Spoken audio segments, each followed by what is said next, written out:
اعوذ باللہ من الشیطان الرجیم بسم اللہ الرحمن الرحیم ایاک نعبد و ایاک نستعین۔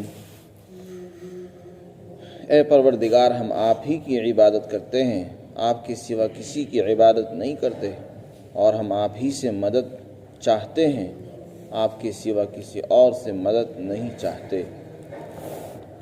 یہ سورہ فاتحہ کی چوتھی آیت ہے، جس کے متعلق اس روایت میں جس میں سورہ فاتحہ کے مضامین کو اللہ نے دو حصوں میں تقسیم فرمایا۔ اللہ تعالیٰ فرماتے ہیں کہ یہ آیت میرے اور میرے بندے کے درمیان مشترک ہے، یعنی اس میں میری تعریف بھی ہے اور بندے کی درخواست اور دعا بھی ہے، دونوں مضمون اس آیت میں ہیں۔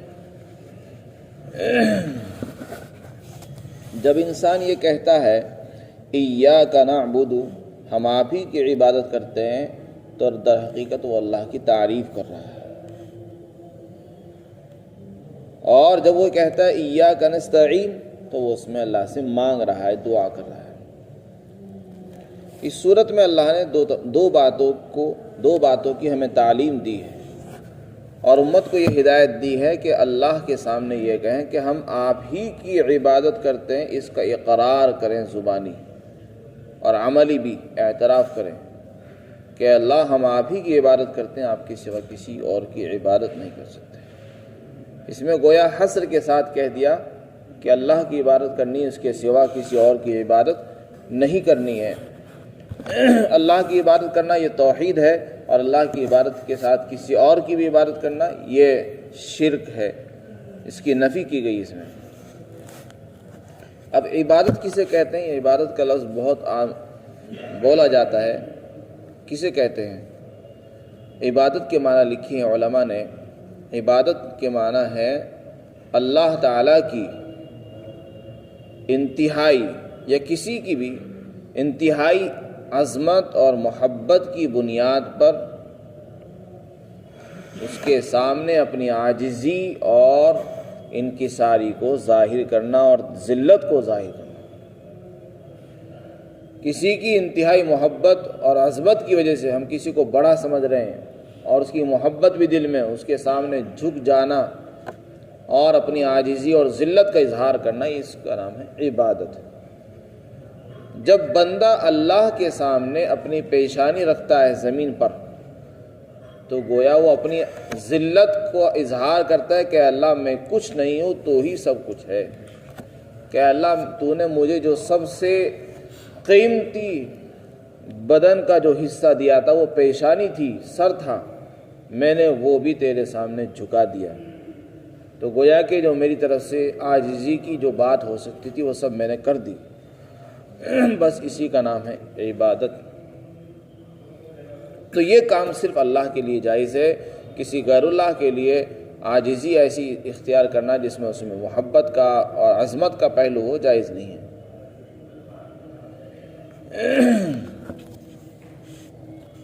حضرت عدی بن حاتم رضی اللہ تعالی عنہ ایک صحابی ہیں جو حاتم تائی کے بیٹے ہیں، مسلمان ہو گئے تھے، پہلے عیسائی تھے، نصرانی تھے۔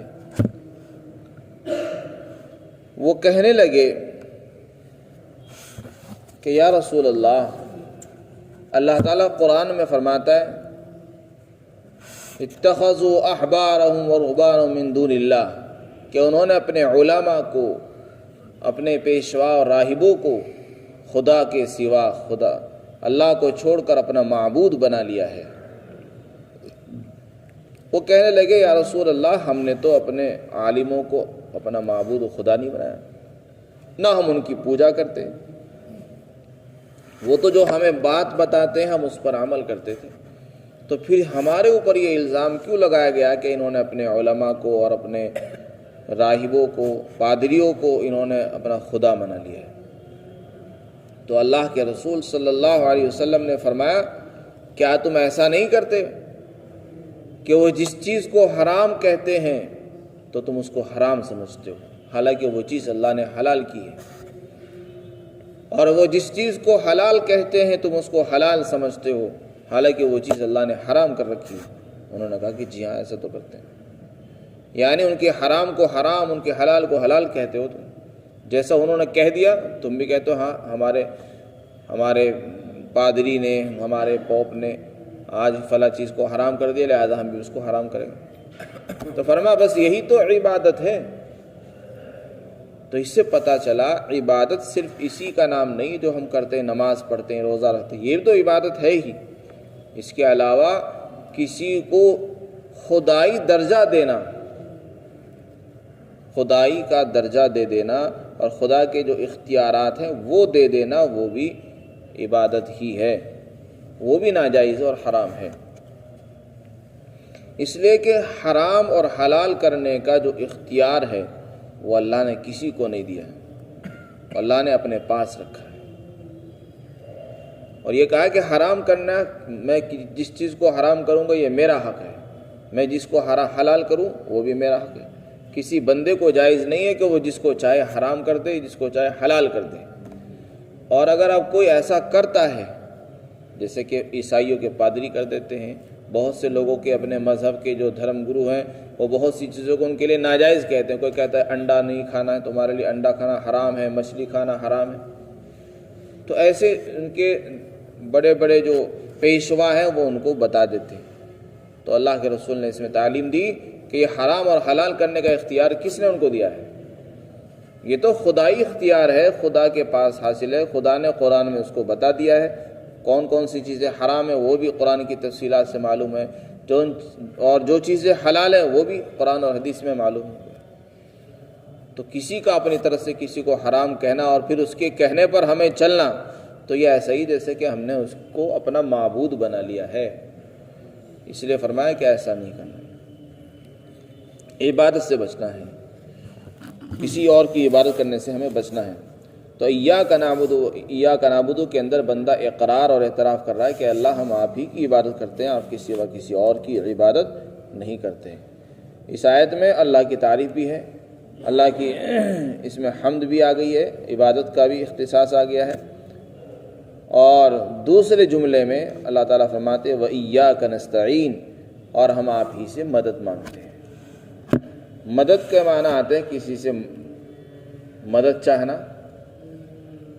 مدد دو طرح کی ہوتی ہے، ایک انسان بندوں سے لیتا ہے، مادی اسباب کے اندر، اسباب کے دائرے میں رہ کر ایک انسان دوسرے انسان سے مدد لیتا ہے۔ جیسے کہ ایک دکاندار اپنے دکان میں بہت سے نوکر خادم رکھتا ہے، ہیلپر رکھتا ہے، دوسروں سے مدد لیتا ہے کہ یہ سامان اٹھا کے مجھ کو دے دو، یہ وہاں رکھ دو، یہ وہاں پہنچا دو، یہ سامان وہاں لے جاؤ، یہ لے جاؤ۔ کارخانے والے، فیکٹریوں والے، دکاندار اپنے ہیلپر اور مددگار رکھتے ہی ہیں۔ تو یہ مدد جو ہوتی ہے یہ اسباب کے دائرے میں اس کی تو اجازت ہے، یہاں وہ مدد مراد نہیں ہے۔ یہاں مدد سے کون سی مدد مراد ہے؟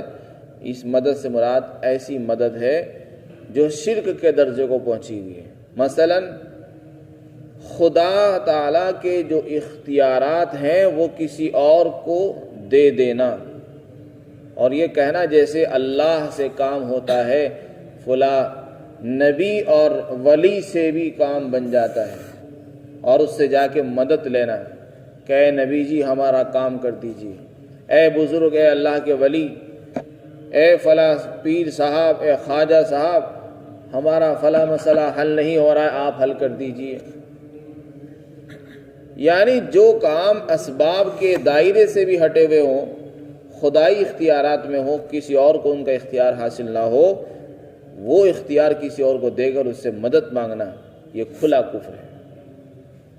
کسی پیر سے، کسی انسان سے، کسی نبی اور ولی سے یہ کہنا کہ تم میری مدد کرو، یعنی ایسے کاموں میں جو انسان کے اختیار سے باہر کی چیز ہے، یہ تو کھلا ہوا کفر ہے۔ اسی طرح ایک مدد وہ ہوتی ہے کہ انسان کسی کو خدائی کا درجہ تو نہ دے، البتہ یہ کہہ دے کہ اللہ کے جو اختیارات ہیں، اللہ نے کچھ اختیار کسی بندے کو بھی دے رکھے ہیں۔ مثلا یہ کہہ دینا کہ اللہ نے فلاں پاور فلاں بندے میں دے دی، فلاں طاقت فلاں کو دے رکھی ہے، اولاد دینے کی طاقت اللہ نے فلاں پیر صاحب کو بھی دے رکھی ہے، اور کاروبار کیسے چلتا ہے اس کے لیے اللہ نے فلاں درگاہ والوں کو دے رکھی ہے، اس کے پاس جانے سے کاروبار شروع ہو جاتے ہیں۔ تو یہ بھی شرک ہے۔ اور یہ بھی ناجائز اور حرام ہے۔ فرمایا ہم آپ ہی سے مدد مانگتے ہیں۔ اس میں انسان اعتراف کر رہا ہے کہ اے اللہ ہم تیرے سوا کسی اور سے مدد نہیں مانگتے، جو تیرے اختیارات ہیں ہم تجھ ہی سے مانگتے ہیں، تیرے اختیارات میں کسی کو تیرا شریک اور برابر کا نہیں مانتے۔ یہ شرک اور کفر ہے، اللہ نے اس کو صاف طور سے منع فرمایا ہے۔ تو اس سے ہمیں بچنے کی ضرورت ہے، یہ بہت اہم مسئلہ ہے۔ ایاک نعبد و ایاک نستعین، یہ بہت اہم آیت ہے۔ اللہ تعالیٰ نے اس میں ہمیں دو چیزوں کی تعلیم دی کہ ہم اللہ ہی کی عبادت کریں اور اللہ ہی سے مدد مانگے۔ اللہ کی سوا نہ تو کسی کی عبادت جائز ہے اور نہ ہی اللہ کی سوا کسی اور سے مدد لینا جائز ہے، ورنہ انسان ایمان سے نکل جاتا ہے اور ایمان سے خارج ہو جاتا ہے۔ اس لیے ہمیں اس کو بہت دھیان میں رکھنا ہے۔ الحمدللہ رب العالمین کے اندر جو پہلا جملہ سورہ فاتحہ میں آیا ہے، حدیث شریف میں آتا ہے، اللہ کے رسول نے فرمایا افضل الذکر لا الہ الا اللہ، سب سے بہترین ذکر لا الہ الا اللہ کا پڑھنا ہے، اور فرمایا سب سے بہترین دعا الحمدللہ کہنا ہے۔ بندہ یہ کہے الحمدللہ، یہ بھی دعا ہے اور سب سے بہترین دعا فرمائی اس کو۔ یہ دعا کیسے؟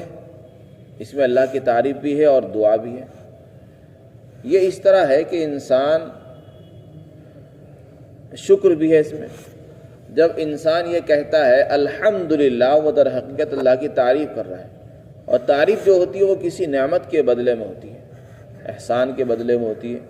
تو گویا کہ اللہ کی نعمت کا احسان بھی ہے اور یہ اقرار اور اعتراف بھی ہے کہ اللہ ہم تیری نعمتوں کے ہم محتاج ہیں، اس لیے ہم آپ کی تعریف کر رہے ہیں۔ تو شکر بھی ہے اس میں اور دعا بھی ہے کہ اللہ ہم آپ ہی کو قابل تعریف سمجھتے ہیں، آپ ہی ہمارے کام بنانے والے ہیں اور آپ ہی ہماری مرادوں کو پورا کرنے والے ہیں۔ غرض یہ کہ سورہ فاتحہ ہے، اس میں اللہ نے مسئلہ سکھایا ہے۔